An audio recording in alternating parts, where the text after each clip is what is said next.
તો વડોદરા કલેક્ટર કચેરીએ જોરદાર રાજકીય ડ્રામા ચાલી રહ્યો છે। વોર્ડ નંબર 11ના કોંગ્રેસ ઉમેદવારના પક્ષને મોટો ઝટકો મળ્યો છે। કોંગ્રેસ ઉમેદવાર કનુભાઈ પ્રજાપતિએ ફોર્મ પરત ખેંચ્યું છે। કનુભાઈ કલેક્ટર કચેરીએ પહોંચ્યા અને ભારે હંગામો થયો। કનુ પ્રજાપતિની ગાડીમાં તોડફોડ કરાઈ। ભાજપ ચૂંટણી જીતવા ખેલ કરતો હોવાનો કોંગ્રેસનો આરોપ છે। વોર્ડ નંબર 2માં પણ કોંગ્રેસ ઉમેદવાર સંપર્ક વિહોણા થયા છે। ભૂમિબેન પ્રજાપતિનો હવે સંપર્ક નથી થઈ રહ્યો। કોંગ્રેસે આટલું કર્યું। કોંગ્રેસે પોતાના ઉમેદવારોની અજ્ઞાત સ્થળે કોંગ્રેસ લઈ ગઈ, બચાવવાનો પ્રયત્ન કર્યો, છતાં પણ આજે જ્યારે અંતિમ દિવસ છે ફોર્મ પરત ખેંચવાનો, ત્યારે કનુ દેસાઈએ એક ફોર્મ પરત ખેંચ્યું છે અને ભારે હંગામો વડોદરામાં થયો છે। વડોદરામાં કચેરી ખાતે આપ જુઓ કે જ્યાં કોંગ્રેસ કાર્યકરો પહોંચ્યા હતા, ભારે સૂત્રોચ્ચાર કર્યા હતા અને કનુ દેસાઈની ગાડીની તોડફોડ પણ કરવામાં આવી હતી। કનુભાઈ કલેક્ટર કચેરીએ પહોંચ્યા અને સતત ભારે હંગામો અત્યારે ચાલુ છે।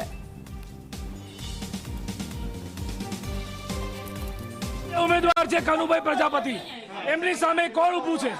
દલસુખભાઈ પ્રજાપતિના સુપુત્ર, અને બધા જાણે છે કે કરોડપતિ અને જમીનોના મોટા સૌદાગર છે અને એના છોકરાને જીતાડવા માટે આખો કારસો રચ્યો।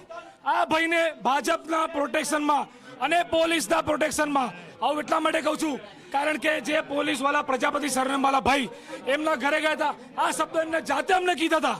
એમના છોકરા એમના વાઈફને દબાણ કરવામાં આવે, એમના છોકરા એમના વાઈફે અમને મેસેજ કર્યા છે, અમને ફોન કર્યા છે અને ત્યારે સંતાડીને લઈને આવ્યા। અમને એવું કીધું છે કે ફોર્મ પરત ખેંચ્યું છે। આ લોકશાહીનું ખૂન છે। આવી રીતે વોર્ડ નંબર 2માં પણ જે અમારા ઉમેદવાર છે ભૂમિબેન પ્રજાપતિ, એ પણ ગઈકાલ રાતથી અમારા સંપર્કમાં નથી। ભાજપ ગભરાઈ ગઈ છે કે ચૂંટણી હારવાના છે, હારની બીકે આવું ખરીદ વેચાણ કરી રહ્યા છે। ત્યારે આપ જુઓ આ ગરમીના માહોલમાં કોંગ્રેસ કાર્યકરો હવે કાળઝાળ થયા છે, લડી લેવાના મૂડમાં છે અને સતત આક્ષેપ કરી રહ્યા છે।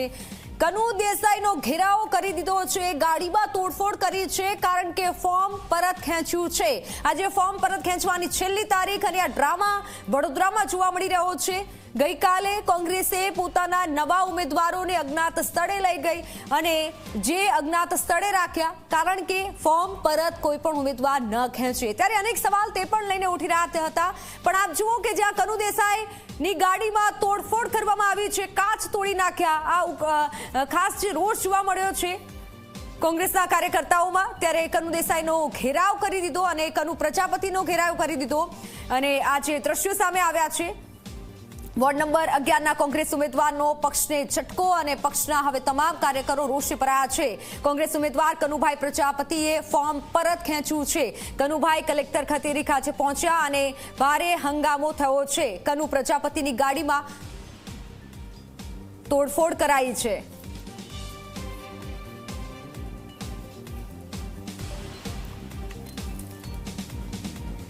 ત્યારે વડોદરામાં અત્યારે રાજકીય માહોલ જામ્યો છે અને આ જંગ હવે છેલ્લી તારીખે આવી જ રીતે જોવા મળતો હોય છે। આપણી સાથે વડોદરાથી સંવાદદાતા રવિ જોડાઈ ચૂક્યા છે। રવિ, જે રીતે ગાડીમાં તોડફોડ કરવામાં આવી છે, ઉમેદવારોએ ફોર્મ પરત ખેંચી લીધું છે, હાલ ત્યાંના કેવા દ્રશ્યો? ખૂબ રોષ જોવા મળ્યો છે કોંગ્રેસના કાર્યકર્તાઓમાં।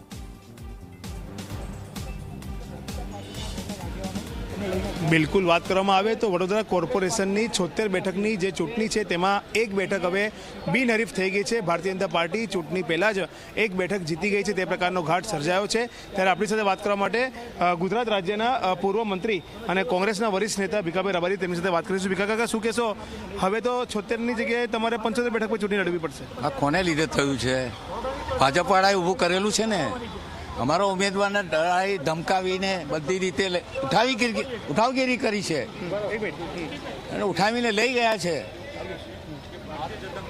પ્રમુખ પણ છે, પ્રમુખ શું કહેશો? જે રીતના ગાડીનો કાંચ તૂટી ગયો, ટપલી દાવ થયો, કોંગ્રેસ કાર્યકર્તામાં આટલો બધો રોષ, કારણ કે આ પ્રકારના તમે ગદ્દાર પણ શબ્દ કહી દીધા। લોકોમાં રોષ છે, પબ્લિકમાં રોષ છે, કારણ કે આ લોકોનો રોષ તમે જોવા મળ્યો છે, પબ્લિકનો રોષ છે કે તમારે ચૂંટણી આવી રીતે જીતવી છે, તમે લોકશાહીનું ખૂન કરવા માંગો છો।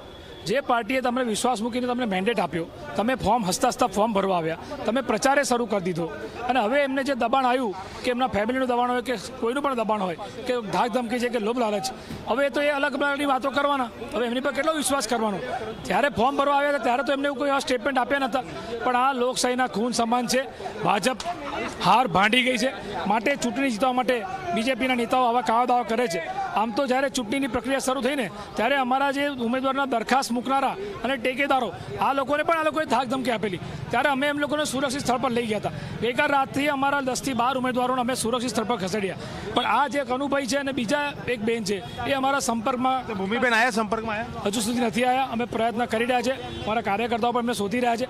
પરંતુ બીજેપીને આવી રીતે ચૂંટણી જીતી હોય તો આવી ચૂંટણીનો શું મતલબ? એવું નહીં તો 2 બેઠકો બિનહરીફ થઈ રહી છે. બિનહરીફ નહીં તો આ લોકો સત્તાવાર આ લોકો જાહેરાત કરશે, પરંતુ આ બિનહરીફ જીતીને આ લોકો શું કરશે? જે પ્રજાને તમે વોટ આપવાનો અધિકાર આપ્યો છે લોકશાહીએ, તો વોટ આપીને વોટ લઈને તમે જીતીને બતાવો ને. આવી રીતે તમારે, કારણ કે મોટા સામે જમીનના સોદાગરના સુપુત્ર લડી રહ્યા છે, ત્યારે તમારે આવી રીતે ચૂંટણી જીતવાનો આખો ષડયંત્ર, પૈસાનો વેપલો થઈ રહ્યો છે એવું લાગી રહ્યું છે. હવે શું સ્ટેન્ડ શું રહેશે? અમે કાયદાકીય રીતે અમારા પ્રભારી અને અમારા પ્રદેશ પ્રમુખની સલાહ લઈને અમે આગળ કાયદાકીય કરીશું, પણ સર્વોપરી જનતા જનાર્દન જે પ્રજા છે અને પ્રજાની અદાલતમાં કોંગ્રેસ જીતશે. જે રીતના કોંગ્રેસ પ્રમુખ ઋત્વિજ જોશી સાથે વાત થઈ, તેઓ કહી રહ્યા છે કે 2 કેન્ડિડેટ તેમના હજુ પણ મિસિંગ છે. એક કેન્ડિડેટ કનુ પ્રજાપતિ અને એક કેન્ડિડેટ જે છે તે ભૂમિબેન પ્રજાપતિ. આ બંને પ્રજાપતિ કેન્ડિડેટ અત્યારે મિસિંગ છે. એમાંથી કનુ પ્રજાપતિએ પોતાનું ફોર્મ પરત લઈ લીધું છે, જ્યારે ભૂમિ જે પ્રજાપતિ છે તે ભૂમિ પ્રજાપતિ હજુ તેમના સંપર્કમાં નથી. સાથે જ સૌથી મહત્વની બાબત એ છે કે જ્યારે આ ફોર્મ પરત ખેંચીને કનુ પ્રજાપતિ નીકળતા હતા ત્યારે કોંગ્રેસ કાર્યકર્તાઓમાં એટલો બધો રોષ હતો કે તેમને લાફો માર્યો, ટપલી દાવ કરી, તેમના ગાડીના કાચ તોડી નાખ્યા, પોલીસ પ્રોટેક્શનમાં તેમને લઈ જવામાં આવ્યા.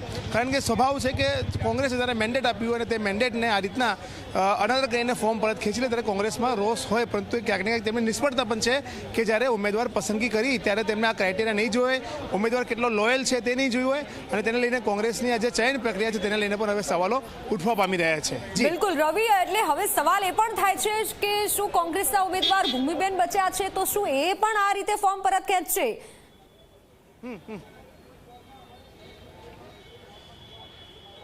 બિલકુલ એ સવાલ એ જ થઈ રહ્યો છે, કારણ કે કોંગ્રેસ પ્રમુખ ખુદ G24 કલાકના કેમેરા સામે કહી રહ્યા છે કે ભૂમિ પ્રજાપતિ વોર્ડ 2ના જે ઉમેદવાર છે તે પણ સંપર્ક વિહોણા છે. ગઈકાલથી તેમને શોધવાના પ્રયાસો કરી રહ્યા છે, આજે પણ તેમને શોધવાના પ્રયાસો કરી રહ્યા છે, પરંતુ કોઈ પત્તો ભૂમિબેનનો નથી લાગી રહ્યો. કોંગ્રેસે પોતાના કાર્યકર્તાઓની ફોજ સમા મામલતદારની જે ઓફિસ છે ત્યાં ઉતારીને મૂકી છે, અને ત્યાં પણ જો ભૂમિ પ્રજાપતિ આવશે તો આ જ રીતના તેમને રોકવાનો પ્રયાસ કરવામાં આવશે. પરંતુ જો તેમને પણ મન બનાવી લીધું હશે ફોર્મ પરત ખેંચવાનું તો તેમને કોઈ રોકી શકે નહીં. એટલે એવો ઘાટ સર્જાશે કે 2 બેઠક પર કોંગ્રેસના ઉમેદવારો ઉડી જશે, અને બીજેપી એવો પણ પ્રયાસ કરશે કે જે અપક્ષ છે, આમ આદમી પાર્ટીના કેન્ડિડેટ છે, તેમને પણ ફોર્મ પરત તેઓ ખેંચી લે, તે પ્રકારના આક્ષેપો પણ થઈ રહ્યા છે. ત્યારે ક્યાંક કહી શકાય કે 76 બેઠકમાંથી 2 બેઠક બીજેપી ચૂંટણી પહેલા જ બિનહરીફ જીતી જાય તે પ્રકારની સ્થિતિ હાલમાં તો વડોદરા મહાનગરપાલિકાની ચૂંટણીમાં જોવા મળી રહી છે. જી બિલકુલ બિલકુલ. આ સાથે જ હાલ જે માહોલ ગરમાયેલો છે એ જોઈ શકાય છે. હવે વડોદરાની ખાસ વાત કરીએ, વડોદરામાં ઝપાઝપીના પણ દ્રશ્યો સામે આવ્યા અને ઉમેદવારની ગાડીના કાચ પણ તોડી નાખવામાં આવ્યા. કાર્યકર્તાઓમાં અત્યારે ભારે રોષ જોવા મળ્યો છે. કાર્યકર્તાઓનું કહેવું છે કે આટલો વિશ્વાસ મૂકવામાં આવે છે છતાં પણ આવું કેમ કરવામાં આવે છે, અને ભાજપ પર પણ આક્ષેપ કરવામાં આવી રહ્યા છે કે આ લોકશાહીનું હનન થઈ રહ્યું છે. આ રીતે કઈ રીતે ચૂંટણી લડવી તે પણ એક મોટો સવાલ છે, કારણ કે સવારથી જે માહોલ જામ્યો છે, ગઈકાલે કોંગ્રેસે પોતાના ઉમેદવારોને અજ્ઞાત સ્થળે લઈ ગઈ અને જે દ્રશ્ય સર્જાયા હતા, પરંતુ આજે જ્યારે ફોર્મ પરત ખેંચવાનો છેલ્લો દિવસ છે ત્યારે કનુ પ્રજાપતિએ ફોર્મ પરત ખેંચ્યું છે, અને બીજી તરફ હવે ભૂમિ પ્રજાપતિ છે તેમના નામ પર પણ અસમંજસ છે, કારણ કે તેમનો સંપર્ક નથી થઈ રહ્યો. ત્યારે કોંગી કાર્યકરોમાં અત્યારે ભારે રોષ જોવા મળ્યો છે. પ્રમુખ પણ પહોંચ્યા હતા, વાતચીત કરવા માટે તેઓએ પરમિશન માંગી હતી, પણ ઝપાઝપીના દ્રશ્યો સામે આવ્યા. પોલીસ પણ હાલ ઉપસ્થિત છે. ત્યારે વડોદરામાં હવે રાજકારણ વધુ ગરમાયું છે. કોંગ્રેસ ઉમેદવાર કનુભાઈ પ્રજાપતિએ ફોર્મ પરત ખેંચ્યું છે. કનુભાઈ કલેક્ટર કચેરીએ પહોંચ્યા અને ભારે હંગામો થયો. કનુ પ્રજાપતિની ગાડીમાં પણ તોડફોડ કરાઈ. વડોદરા કલેક્ટર કચેરીએ જોરદાર હવે રાજકીય ડ્રામા ચાલ્યો છે. આજે ફોર્મ પરત ખેંચવાની છેલ્લી તારીખ છે, અને જ્યારે ફોર્મ પરત ખેંચવાની છેલ્લી તારીખ હોય ત્યારે આવા દ્રશ્યો સર્જાતા હોય છે. ત્યારે આ અંગે હવે ભાજપની પણ પ્રતિક્રિયા સામે આવી છે. આવો સાંભળીએ કે ભાજપનું શું કહેવું છે. હમણાં મને જે માહિતી મળી એ પ્રમાણે વડોદરા મહાનગરમાં વોર્ડ નંબર 11માં 11:05 વાગે 11:05 મિનિટે કનુભાઈ નામના એક કોંગ્રેસના કેન્ડિડેટે પોતાનું ઉમેદવારી પત્ર પાછું ખેંચ્યું, અને એમણે સાર્વજનિક રીતે એવું કહ્યું કે મારે ચૂંટણી લડવી ન હતી, પરંતુ કોંગ્રેસ દ્વારા મને જબરજસ્ત દબાણ કરવામાં આવ્યું અને મારે ફોર્મ ભરવું પડ્યું હતું. આવા તો અનેક ઉદાહરણો છે.